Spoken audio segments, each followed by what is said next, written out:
कलयुग के पार चैनल का प्रयास है कि यह उस मार्ग का ज्ञान प्रशस्त करे जिससे आत्मा को जीवन मरण के चक्र से मुक्ति मिलती है। इस ज्ञान का सार है कि कलयुग के कष्टों भव बाधा को पार करने के लिए ईश्वर ही एकमात्र सहारा है। श्रीमद्देवी भागवत के इस शब्दशः पाठ को सुनने व पढ़ने से भक्तों को जगत जननी माता की कृपा का अद्भुत दैवीय अनुभव प्राप्त होगा। हमें विश्वास है कि देवी माँ धरती पर विचरती सभी आत्माओं को कलयुग के कष्टों की वैतरणी नदी पार करने का मार्ग प्रशस्त करेंगी और हम कलयुग के कष्टों को पार करने में सफल हो सकेंगे। आइए हम सब मिलकर इस कलयुग रूपी काल चक्र को पार करने का प्रयास करते हैं। जय अम्बे। श्री भगवताय नमः। श्रीमद् देवी भागवत अध्याय 4। देवी भागवत के महात्म्य प्रसंग में मुनि के शाप से रेवती नक्षत्र के पतन, पर्वत से रेवती नाम की कन्या के प्रादुर्भाव, ऋषि प्रमुच के द्वारा उसके पालन तथा राजा दुर्दुम के साथ उसके विवाह की एवं रेवती नक्षत्र के पुनः स्थापन की कथा। सूत जी कहते हैं, इस प्रकार की अत्यंत अद्भुत दिव्य कथा सुनने पर भी अगस्त्य जी की इच्छा शांत ना हुई, अतः नम्रता पूर्वक उन्होंने पुनः श्री कार्तिकेय जी से कहा। अगस्त्य जी ने कहा, आप देव सेना के अध्यक्ष हैं, मैंने आपके मुखारविंद से यह अलौकिक कथा सुन ली। अब श्रीमद् देवी भागवत का दूसरा महात्म्य सुनाने की कृपा कीजिए। स्कंद जी कहते हैं, मित्रा वरुण से प्रकट होने वाले मुने, अब यह कथा कहता हूँ, सुनो। जिसके एक अंश में भागवत की महिमा कही गई हो, धर्म का विशद वर्णन हो और गायत्री का प्रसंग आरंभ करके उसका महत्व दर्शाया गया हो, उसे भागवत कहते हैं। भगवती जगदम्बिका से इस कथा का संबंध है, इसे देवी भागवत कहते हैं। ब्रह्मा, विष्णु और शिव सभी देवता उन भगवती जगदम्बिका की आराधना करते हैं। ऋत्वाक नाम के एक मुनि थे, उनकी बुद्धि बड़ी विलक्षण थी। उनके यहाँ समयानुसार पुत्रोत्सव हुआ। रेवती का चौथा चरण गंडातन होता है, उसी में उस बालक की उत्पत्ति हुई। मुनि ने उस लड़के की जात कर्म आदि सभी क्रियाएं सविधि संपन्न की, चूडाकरण और उपनयन आदि संस्कार भी संपन्न किए। महात्मा ऋतवाक के यहाँ जब से उस पुत्र का जन्म हुआ, तभी से वे रोग और शोक से चिंतित रहने लगे। क्रोध और लोभ उन्हें सदा घेरे रहते थे। माता की भी यही स्थिति हो गई, उसे निरंतर अनेक रोग सताने लगे। वह उदास होकर सदा चिंता में डूबी रहती थी। वह लड़का भी उद्दंड हो गया। तब मुनि अत्यंत चिंतित होकर सोचने लगे, कौन ऐसा कारण है जिससे यह मेरा पुत्र महान दुष्ट हो गया। उस समय उस लड़के ने किसी मुनि की स्त्री को हठपूर्वक छीन लिया था। वह ऐसा प्रचंड मूर्ख था कि माता पिता की शिक्षा पर बिल्कुल ध्यान ही नहीं देता था। तब ऋतवाक मुनि अत्यंत खिन्न होकर कहने लगे, मनुष्यों को पुत्र ना हो ये अच्छा है, किंतु दुराचारी पुत्र हो जाना किसी स्थिति में भी ठीक नहीं है, क्योंकि दुष्ट पुत्र पितरों को स्वर्ग से नरक में ढकेल देता है। यह जीवन पर्यंत पिता को केवल दुख ही देता रहता है। कुपुत्र और पाप परायण संतान से पिता कभी सुखी नहीं हो सकते। ऐसे पुत्र जन्म को धिक्कार है। उस पुत्र से ना मित्रों का उपकार होता है और ना शत्रुओं का अपकार। जगत में वे ही पुरुष बड़भागी हैं जिनके घर सुपुत्र होने का अवसर सुलभ है। सदाचारी पुत्र दूसरे का उपकार करता और माता पिता को सुखी बनाए रहता है। दुराचारी पुत्र से कुल नष्ट हो जाता है, जगत में अपकीर्ति होती है। इस लोक और परलोक में दुख सहने पड़ते हैं तथा अंत में नरक की यात्रा भोगनी पड़ती है। कुपुत्र से कुल नष्ट हो जाता है। दुष्ट स्त्री मिलने से जन्म की सार्थकता जाती रहती है। उत्तम भोजन ना मिलने से दिन व्यर्थ चला जाता तथा कुमित्र से सुख की आशा भी निष्फल हो जाती है। स्कंद जी कहते हैं, इस प्रकार दुष्ट पुत्र के नीच व्यवहार से दुखी होकर वे गर्ग जी के पास गए और उनसे पूछने लगे। ऋतवाक मुनि बोले, भगवान, आप ज्योतिष शास्त्र के आचार्य हैं। मेरे पुत्र के दुराचारी होने का क्या कारण है, यह मैं आपसे पूछना चाहता हूँ। बताने की कृपा करें। मैंने गुरु की सेवा में तत्पर रहकर विधि पूर्वक वेदाध्ययन किया, ब्रह्मचर्य व्रत का पालन करके उचित रूप से विवाह की विधि संपन्न की। स्त्री के साथ रहकर सदा मैं गृहस्थ धर्म का पालन करता रहा। समुचित रूप से पंचयज्ञ की क्रिया संपन्न की। विप्रवर, मुझे नरक का भय सदा बना रहता है, अतः काम संबंधी सुख की इच्छा ना करके मैंने केवल पुत्र प्राप्ति के लिए शास्त्र अनुसार गर्भाधान किया। उन्हें फिर भी माता अथवा पिता किसके दोष से मुझे ये ऐसा दुराचारी पुत्र प्राप्त हुआ। यह दुखदायी पुत्र परिवार में अशांति फैला रहा है। ऋतवाक मुनि की यह बात सुनकर ज्योतिष शास्त्र के परगामी मुनिवर गर्ग जी ने सभी कारणों पर विचार करके कहा। गर्ग जी बोले, मुने, पुत्र के दुष्चरित होने में ना तुम कारण हो ना माता तथा कुल ही। रेवती का अंतिम चरण गंडातन होता है, वही कारण है। क्योंकि मुने, वही निंदित वेला तुम्हारे इस पुत्र के जन्म समय बीत रही थी।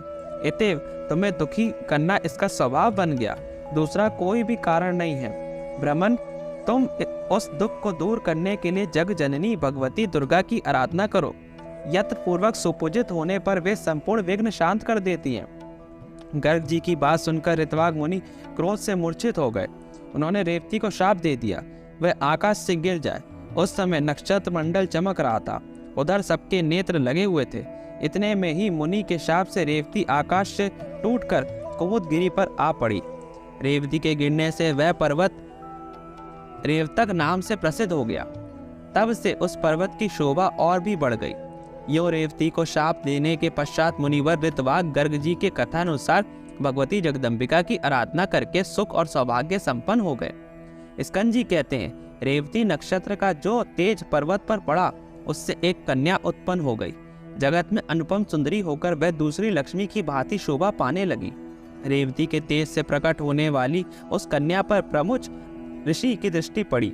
उसे देखकर वे प्रसन्न हो गए और उसका रेवती नाम रख दिया। वैशी प्रमुच का आश्रम कुमुदगिरी पर था। उस कन्या को वे अपने स्थान पर ले गए और पुत्री की भांति धर्म पूर्वक उसका पालन पोषण की व्यवस्था कर दी। जब कुछ समय बाद वह सुंदरी कन्या युवती हो गई, तब उसे देखकर कौन इसके योग्य वर होगा, यो मुनि विचार करने लगे। बहुत अन्वेषण करने पर भी उस कन्या के अनुरूप वर पाने में उन्हें सफलता ना मिल सकी। तब वे अग्निशाला में जाकर अग्निदेव की उपासना करने लगे। अग्निदेव प्रसन्न हुए और कन्या के वर के विषय में मुनि से बोले, मुने, सदा धर्म में तत्पर रहने वाली पराक्रमी शूरवीर प्रियभाषी तथा युद्ध में पीछे न हटने वाले राजा दुर्दुम इसके पति होंगे। अग्निदेव की बात सुनकर मुनि के मन में प्रसन्नता छा गई। उसी समय संयोगवश राजा दुर्दुम शिकार खेलने के बहाने प्रमुख ऋषि के आश्रम पर आ गए। वे बड़े बुद्धिमान, बलवान और शक्तिशाली थे। उनके पिता का नाम विक्रमशील तथा माता का नाम कालिंदी था। प्रियव्रत के वंश में उनकी उत्पत्ति हुई थी। जब राजा आश्रम के भीतर गए तब उन्हें मुनि दिखाई ना पड़े, अतः उन्होंने उस कन्या रेवती को बुलाया और प्रिय संबोधन करके पूछने लगे। राजा दुर्दुम ने पूछा, प्रिय, महाभाग महर्षि आश्रम से कहाँ पधारे हैं? कल्याणी, सच सच बताओ, मैं उनके चरणों के दर्शन करना चाहता हूँ। कन्या बोली, महाराज, मुनिवर अभी अभी निकलकर अग्निशाला में गए हैं। कन्या की बात सुनकर राजा दुर्दुम अग्निशाला के द्वार पर पहुंच गए। वे राजोचित वेशभूषा में थे। नम्रता से उनका मस्तक झुका हुआ था। उन पर मुनि की दृष्टि पड़ी। तब राजा ने मुनि को प्रणाम किया और मुनि अपने शिष्य से कहने लगे, गौतम, अर्घ्य उपस्थित करो। ये राजा अर्घ्य पाने के अधिकारी हैं, क्योंकि बहुत दिनों पर इनका आगमन हुआ है और खास बात तो ये है कि हमारे जमाता हैं। यूँ कहकर मुनि ने उन्हें अर्घ्य दिया और राजा ने उसे स्वीकार भी कर लिया। राजा दुर्दुम अर्घ्य आदि के पश्चात आसन पर विराजमान थे। मुनि ने प्रचुर आशीर्वाद देकर उन्हें संतुष्ट किया और कुशल पूछी।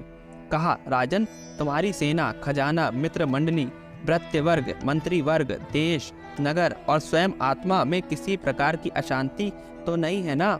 तुम्हारी पत्नी की भी कुशल पूछनी ही नहीं है, क्योंकि वह तो मेरे यहाँ ही ठहरी है। इसी से मैंने उसका समाचार नहीं पूछा। अन्य लोगों की कुशल कह सुनाओ। राजा ने कहा, भगवान आपकी कृपा से सर्वत्र कुशल है।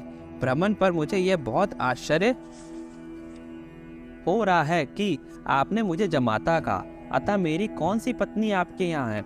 ऋषि बोले, राजन, जो जगत में अद्वितीय सुंदरी है वह रेवती नाम की तुम्हारी पत्नी यहाँ है। वह किस प्रकार तुम्हारी भार्या हो यह रहस्य तुम नहीं जानते। राजा ने कहा, प्रभु, मेरी सुभद्रा आदि भार्याएं घर पर हैं, उन्हीं को मैं जानता हूँ। भगवान रेवती के संबंध में तो मुझे कुछ भी पता नहीं। ऋषि बोले, राजन, तुमने अभी जिसे प्रिय शब्द से संबोधित किया है वह तुम्हारी प्रियसी भार्या है। एक क्षण भी तो नहीं हुआ तुम इसे भूल गए। राजा ने, मुने, आप जो कह रहे हैं वही ठीक है। मैंने वैसे ही प्रिय शब्द कहकर बुलाया, परंतु मेरी कुत्सित भावना नहीं थी। इस विषय में आप मुझ पर अप्रसन्न ना हो। ऋषि बोले, राजन, तुम ठीक कहते हो। तुम्हारे मन में कोई बुरा विचार नहीं था, किंतु अग्निदेव की प्रेरणा से तुम्हें ऐसे शब्द का उच्चारण करना पड़ा। इस कन्या के पति कौन होंगे, यह बात अभी मैंने अग्निदेव से पूछी थी। उन्होंने कहा, राजा दुर्दुम इस कन्या के स्वामी होंगे, इसे कोई टाल नहीं सकता। इसलिए राजन, मैं ये कन्या तुम्हारी सेवा में समर्पण करता हूँ, इसे स्वीकार करो। तुमने उसे प्रिय शब्द से संबोधित किया था, उस विषय में तो कुछ विचार ही नहीं करना चाहिए। मुनि की यह बात सुनकर राजा चुप हो गए। अब मुनि उनके विवाह की विधि संपन्न करने की व्यवस्था करने लगे।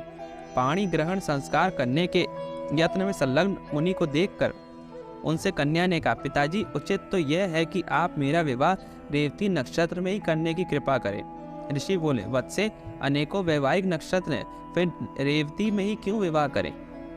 रेवती तो इस समय नक्षत्र मंडल में है भी नहीं।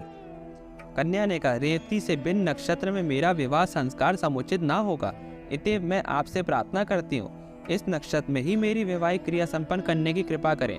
ऋषि बोले, पूर्व समय की बात है, ऋतवाक मुनि ने रेवती को नक्षत्र मंडल से नीचे गिरा दिया था। अब वहाँ उसका स्थान ही नहीं रहा। फिर उसी नक्षत्र विवाह होने के लिए तुम क्यों अपनी प्रसन्नता प्रकट करती हो? कन्या बोली, क्या केवल ऋतवाक मुनि ने ही तपस्या की है? मन, वाणी अथवा कर्म से ऐसी तपस्या करने की क्या आप में योग्यता नहीं है? पिताजी, आप तो जगत की रचना करने में समर्थ हैं। मैं आपका तपोबल खूब जानती हूँ, अतः आप रेवती को नक्षत्र मंडल में पुनः स्थापित करके उसी नक्षत्र में मेरा विवाह कीजिए। ऋषि बोले, तुम्हारा कल्याण हो, तुम जैसा कहती हो वैसा ही होगा।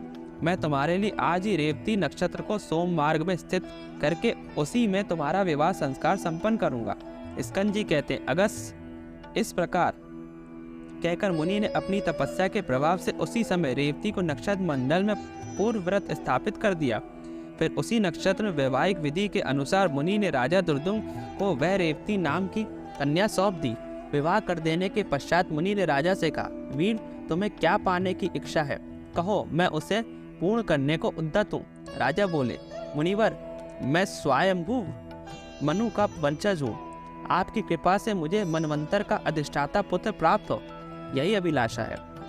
मुनि ने कहा, राजन, यदि तुम्हारी ऐसी इच्छा हो है तो भगवती जगदम्बिका की आराधना करो, तब मनवंतर का स्वामी पुत्र तुम्हें अवश्य प्राप्त होगा।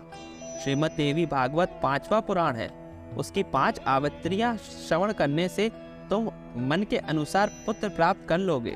इस रेवती के गर्भ से 5वां रेवत नामक मनु होगा। उसे वेद की पूर्ण जानकारी रहेगी, शास्त्र के सभी रहस्य उसे ज्ञात रहेंगे, धर्म में उसकी निष्ठा रहेगी और वह युद्ध में भी कभी पराजित न हो सकेगा। मुनि के यो कहने पर राजा ने उनके चरणों में मस्तक झुकाया और पत्नी को साथ लेकर वे अपने नगर को चले गए और पिता पितामह की राजगद्दी पर बैठकर उन्होंने शासन आरंभ कर दिया। राजा दुर्दुम बड़े बुद्धिमान और धर्मात्मा थे। वे उसी प्रकार प्रजा की रक्षा करते रहे जैसे औरस पुत्र की जाती है। एक समय की बात है, महात्मा लोमस जी राजभवन पधारे।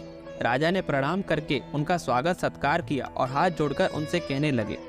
राजा ने कहा, मुने, आप सर्व समर्थ हैं, मुझे पुत्र पाने की इच्छा है, अतः आप श्रीमद् देवी भागवत नामक पुराण सुनाने की कृपा कीजिए।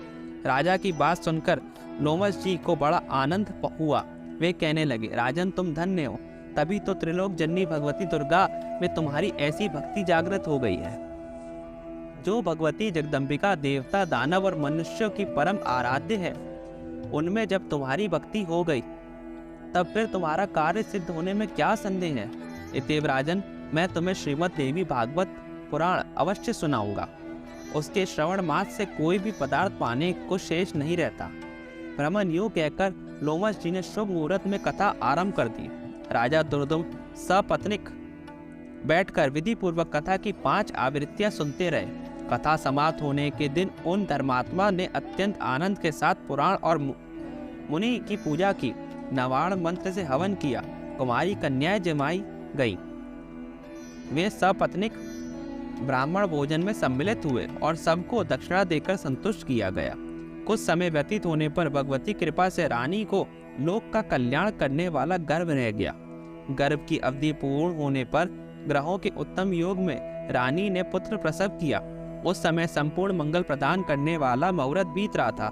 पुत्र जन्म की बात सुनकर राजा के मन में अपार हर्ष छा गया। उन्होंने स्नान किया, सुवर्ण के कलश रखे गए और उनके जल से जात कर्म आदि क्रियाएं सुचारू रूप से संपन्न की गई। ब्राह्मणों को दान देकर संतुष्ट किया गया। तदंतर समय पर यज्ञोपवीत हुआ तथा अंगों और उपांगों सहित वेद पढ़ाने की राजा ने व्यवस्था कर दी। फिर रेवत नाम से विख्यात वह बालक संपूर्ण क्रियाओं का पारगामी धर्मात्मा, धर्म का प्रवचन एवं अनुष्ठान करने वाला, परम पराक्रमी तथा अस्त्र वेत्ताओं में सर्वश्रेष्ठ निकला। तदंतर ब्रह्मा जी ने रेवत को मनु के पद पर प्रतिष्ठित कर दिया। श्रीमान रेवत मनवंतर के स्वामी बनकर धर्मपूर्वक पृथ्वी पर शासन करने लगे। इस प्रकार मैंने भगवती जगदम्बिका के एवं पुराण के महात्म्य का संक्षेप में वर्णन कर दिया। उसे विस्तार पूर्वक कहने में तो कोई भी समर्थ नहीं हो सकता। सूत जी कहते, अगस्त जी ने श्रीमद् देवी भागवत के महात्म्य एवं विधि सुनने के पश्चात स्वामी कार्तिक जी की पूजा की और पुनः अपने आश्रम को लौट आए। ब्राह्मणों, तुम लोगों के समक्ष देवी भागवत के महात्म्य का वर्णन मैं कर चुका हूँ। भक्ति पूर्वक इसे पढ़ने और सुनने वाला पुरुष जगत में भोगों को भोग कर अंत में पुनरागमन से रहित हो जाता है। अध्याय 4 समापन।